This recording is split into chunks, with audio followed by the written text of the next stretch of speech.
की बारी भाई, बंगाल की हो गई डिबेट, सब बोल लिए बंगाल पे। मैं सोच रहा हूं जरा यहीं से शुरू करिए। इंडिया गठबंधन बचा है क्या उत्तर प्रदेश में? जैसे मैंने कहा, आप भी तो अलग चुनाव लड़ रहे हैं पंचायत का।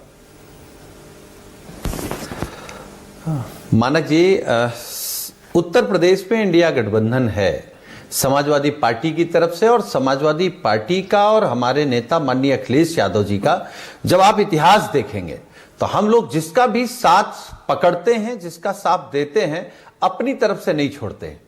और जब बिहार का चुनाव परिणाम आया और आप लोगों ने, मीडिया के सम्मानित साथियों ने हमारे नेता माननीय अखिलेश यादव जी से पूछा कि क्या होगा उत्तर प्रदेश में, क्या होगा इंडिया गठबंधन में, तो उन्होंने एक लाइन में जवाब दिया कि हम लोग बुरे वक्त पर अपने दोस्तों को नहीं छोड़ते हैं। जहां तक सवाल उत्तर प्रदेश में चुनाव का है, तो समाजवादी पार्टी सभी सीटों पर तैयारी कर रही है। मुझे लगता है कि कांग्रेस भी तैयारी कर रही होगी। जो राजनीतिक दल होते हैं वो अपने कार्यकर्ताओं के साथ, अपने एजेंडे के साथ, अपनी आइडियोलॉजी के साथ, अपनी सोच के साथ, अपने आंदोलन के साथ काम करते हैं। समाजवादी पार्टी काम कर रही है। और अभी मैं सुन रहा था बीजेपी के प्रवक्ता को भी, और अगर किसी को यह गुमान हो जाए कि अब हम हारेंगे ही नहीं, या हम चुनाव आयोग से गठबंधन करके हम लोकतंत्र की धज्जियां उड़ा करके चुनाव जीत जाएंगे, तो यह कम से कम उत्तर प्रदेश में होने वाला नहीं है। उत्तर प्रदेश में पीडीए के नारे के साथ माननीय अखिलेश यादव जी ने बीजेपी को हाफ किया था। और मैं आपके कार्यक्रम में यह कह सकता हूं आपके चैनल पर कि अगर माननीय अखिलेश यादव जी ने अपनी ताकत पीडीए के नारे के साथ भारतीय जनता पार्टी को नहीं रोका होता, तो आज जो बात हो रही है कि बंगाल में राष्ट्रपति शासन लग जाएगा, कहां कहां राष्ट्रपति शासन लग जाता, यह आप उम्मीद ही नहीं कर सकते थे। अगर बीजेपी की बात आप नहीं करते तो आपका चैनल अब तक बंद हो गया होता। अगर मीडिया में भी कुछ आजादी है, लोगों में आजादी है, सोशल मीडिया के माध्यम से आजादी है, तो उस आजादी को अगर किसी ने बचाया इस देश में तो समाजवादी पार्टी ने, माननीय अखिलेश यादव जी ने। अगर यह सरकार बैसाखी पर नहीं होती, अपने पैरों पर होती, तो इस देश में कोई अपने पैरों पर नहीं रुक सकता था। अच्छा सुनील, ओके। और मैं एक बात कहता हूं, मैं हो सकता जी, मैं सवाल पूछ लेता हूं। सुनील, ये इंडिया गठबंधन की कमान, अगुवाई क्या अखिलेश यादव को सौंप देनी चाहिए क्या? क्योंकि आप जैसे बात कर रहे हैं कि अगर आपने नहीं रोका होता उत्तर प्रदेश में बीजेपी को, तो आज कई जगह राष्ट्रपति शासन लग गया होता। क्या राहुल से बेहतर है क्या अखिलेश यादव इंडिया गठबंधन की नेतृत्व के लिए? देखिए, अगर आप हमसे बात करेंगे, हमसे सवाल करेंगे कि देश का सबसे बेहतर नेता कौन है, तो स्वाभाविक है माननीय अखिलेश यादव जी हैं। लेकिन जहां तक इंडिया गठबंधन की बात है, इंडिया गठबंधन का बड़ा दल कांग्रेस है। लेकिन हम तो कांग्रेस के भी साथियों से अनुरोध करेंगे कि आप जो व्यवहार आपका दिल्ली में हो वही उत्तर प्रदेश में, वही बिहार में हो, वही बंगाल में हो, वही सब जगह हो। करेक्ट। क्योंकि आपकी बड़ी जिम्मेदारी है, आपको सबको जोड़ के रखने की जिम्मेदारी है।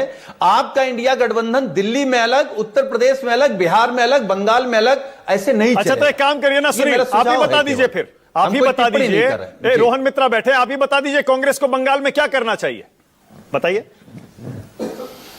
देखिए, बातचीत करनी चाहिए, मिल के लड़ना चाहिए, और अगर बड़ा दिल कर सकें, माननीय अखिलेश यादव जी जैसा दिल कर सकें कि बिहार में हम लड़े भी नहीं और हम सबसे ज्यादा लड़ते दिखाई दिए, एक भी प्रत्याशी समाजवादी पार्टी का नहीं था। लेकिन मानक जी, आप भी नहीं कह सकते, देश का पूरा मीडिया नहीं कह सकता, बिहार की सम्मानित जनता नहीं कह सकती कि बीजेपी को हराने के लिए किसी से कम मेहनत माननीय अखिलेश यादव जी ने की। अच्छा, मतलब बड़ा दिल किसको दिखाना चाहिए बंगाल में? लोकतंत्र बचाने में बड़ा दिल कांग्रेस को दिखाना चाहिए, मतलब चुनाव ना लड़े या 2, 4, 5, 10 सीटें लेके और बस टीएमसी का समर्थन करें।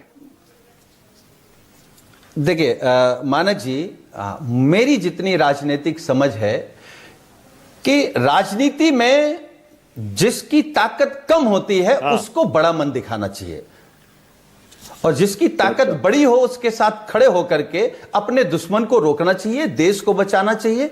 देश के लोकतंत्र, देश के संविधान की अगर आप बात कर रहे हैं तो वो केवल आपस में लड़ने से नहीं रुकेगा।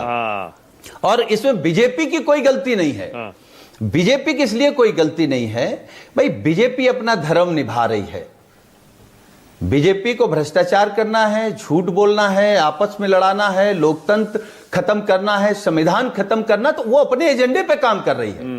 हम लोगों को तय करना पड़ेगा कि हमारा जो एजेंडा है, भारत की एकता, अनंत विजय कुछ कहना चाह रहे हैं? अनंत हमारा विजय। एजेंडा है आरक्षण, अनंत तो विजय, उसको बचाने के लिए काम करना चाहिए। तो हम विजय। तो बीजेपी के प्रवक्ताओं को धन्यवाद देंगे कि भाई आप तो अपना काम कर ही रहे हैं। हाँ और 5 सेकंड में बात खत्म कर सकता हूं, 5 सेकंड और हाँ, लीजिए लीजिए मानक जी। हाँ